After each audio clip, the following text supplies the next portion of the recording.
जी जाफरी साहब, Islamabad high court के जजेस जो हैं वो खत लिख रहे हैं और उन्होंने बहुत एक अहम मेरे ख्याल में पॉइंट उठाया है, क्योंकि ऑब्वियसली हुकूमत का या जो हुकूमत को सपोर्ट करें वकला, उनका ये ख्याल है कि ये इख्तियार हुकूमत के पास या एग्जीक्यूटिव के पास है और आइन के तहत है कि वो जजेस को कहीं भी ट्रांसफ़र कर सकते हैं। अब मगर ये जो अब हल्फ का इशू उठाया गया, आपके ख्याल में क्या ये कोई ऐसी बात है जिसके ऊपर कोई मसला खड़ा हो सकता है, जो नई सीनियरिटी लिस्ट बना दी गई है इस्लामाबाद हाई कोर्ट के लिए? बहुत शुक्रिया आरफा साहब, आपने मौका दिया। आप इजाजत देंगी तो मैं थोड़ी सी तमीज़ बांधूंगा इस बात पे, क्योंकि ये काफी पेचीदा मामला है।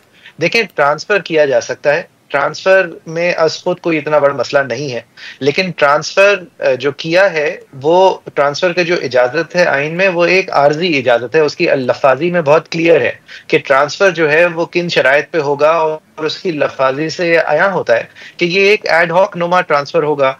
और इसके इस्तेमाल, इसकी गुंजाइश इसलिए दी गई है कि अगर कोई एक स्पेशलिस्ट फील्ड का मामला एक कोर्ट के अंदर राइज कर जाए, जहां पे जजेस के अंदर इत्तेफाक राय ना बन पा रही हो, या फिर एक बैकलॉग मखसूस किस्म की हो जिसके लिए एक सब्जेक्ट मैटर एक्सपर्ट की जरूरत हो, इस को डील करने के लिए ट्रांसफर की गुंजाइश है, और उस गुंजाइश को पूरा करने के लिए तमाम अलग अलग जगहों से इजाजत लेना जरूरी होती है।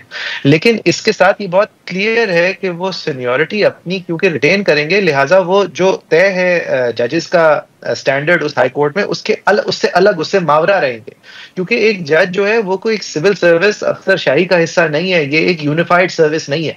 ये जो तमाम हाई कोर्ट्स हैं ये अलग अलग अपने अपने तई आजाद हैं, ये अपने अपने सूबों के एपेक्स कोर्ट्स हैं, और इनमें से अगर सुप्रीम कोर्ट तक एलिवेशन होती है तो वो वहां पर भी एक अलग ओथ टेकिंग होती है, इसलिए कि वो एक जर्नी, लीगल जर्नी सेपरेट होती है।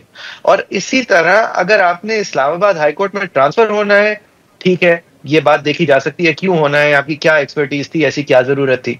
मैं ये आर्ग्यूमेंट नहीं बाय करता कि हमें सिंधी स्पीकिंग सिंधी और बलोची स्पीकिंग बलोची चाहिए था, क्वाइट सिंपली बिकॉज ये जो असामियां थी इनको अगर अफ्रेश आप फिल कर देते, तो जो अभी अभी सिंध हाई कोर्ट के लिए लिस्टें बनी थी उसमें उम्दा स्पीकिंग सिंधी कैंडिडेट्स थे। जो बलूचिस्तान हाई कोर्ट की लिस्ट बनी थी उनमें भी बहुत अच्छे कैंडिडेट्स होंगे। और इसके अलावा इस वक्त इस्लामाबाद हाई कोर्ट विफाकी इकाइयों की ही रिप्रेजेंटेशन है। मियां गुल हसन औरंगजेब साहब सवात के हैं, समन रफत इम्तियाज साहिबा एक खातून है कराची की, वो मियां रजा अरबाब ताहिर साहब जो हैं वो क्वेटा के हैं, और वो बलोचिस्तान से आए हैं और उनके वालिद को भी लाके उनके सामने खड़ा कर चुके हैं उनके अपने खत के मुताबिक। तो ये देखें, ये मामला मोहसिन अख्तर कियानी साहब ने मेरे ख्याल में दुरुस्त इशारा किया है कि ये जो 26वीं तरमीम हुई है ये उन 6 जजेस के पहले खत की वजह से हुई है, जहां पे इंटरवेंशंस का इजहार किया गया था, और इन जजेस से इतनी खफगी है तो जाफरी साहब फिर कि वो अब कुछ भी माफ करिएगा सर, मैं आपकी बात काट रही हूँ यहाँ, बट वही बात सर कि अब जो आप बात करें, अगर हुकूमत उसको ना रिकग्नाइज करे या चीफ जस्टिस ना रिकग्नाइज करें तो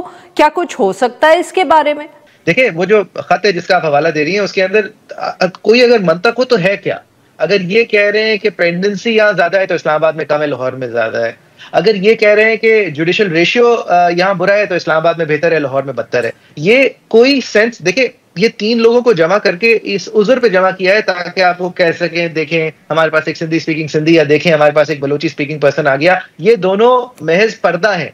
जो एक्चुअल हरबा है, जो एक्चुअल वार है, वो ये डोगर साहब हैं और इनकी सीनियरिटी है, क्योंकि वो मोहसिन अख्तर कियानी साहब को ट्रम्प करती है। ये बाकी 2 जो है ये विंडो ड्रेसिंग है, तो इनकी तो मैं बात ही नहीं करूंगा। और ये अफर्मेटिव एक्शन की बातें जो है मेरे ख्याल में बिल्कुल कमजोर, बिल्कुल भोंडे किस्म की एक्सक्यूजेज हैं। डोगर साहब को इंस्टॉल करना है क्योंकि मोहसिन अख्तर कियानी साहब जो है वो बहुत ज्यादा इंडिपेंडेंट है। मियां गुल हसन औरंगजेब साहब जो इतने इंडिपेंडेंट नहीं भी हैं, लेकिन वो भी जो है वो जरूरत से ज्यादा इस वक्त इंडिपेंडेंट है। एक कोर्ट को ये आम जबान ज़दे आम है वकला में कि आमिर फारूक साहब ने एक तरीके से इस कोर्ट को पिछले चंद सालों में चलाया है। उस तरीके की हमारी इंतजामिया को आदत हो गई है। आदत एक दफा जब पड़ जाए, जिस तरह काजी फाइज ईसा की जब आदत पड़ जाती है एक पार्टिसिपेंट की, तो फिर वो आदत छुटती जरा मुश्किल से है, भले आइन को ही क्यों ना तोड़ मरोड़ना पड़े। इसी तरह यहाँ पे क्योंकि आदत पड़ गई है और आमिर साहब की अब शायद ऊपर जाने की बारी आ रही है, तो पीछे जिसको छोड़ना है वो भी तमाम उन कामों पे मुकम्मल उतरे और कोई शक की गुंजाइश ना हो। इसलिए एक इन्फिल्ट्रेशन हुई है इस हाई कोर्ट की सीनियरिटी में।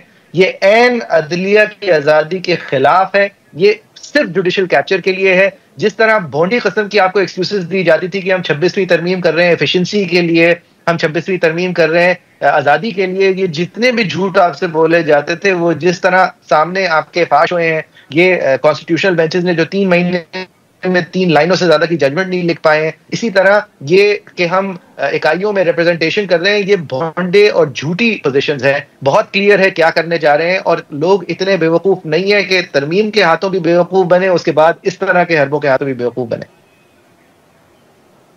तो जाफरी साहब, but is there any way of इसको रोकने का कोई तरीका लीगल या आईनी है?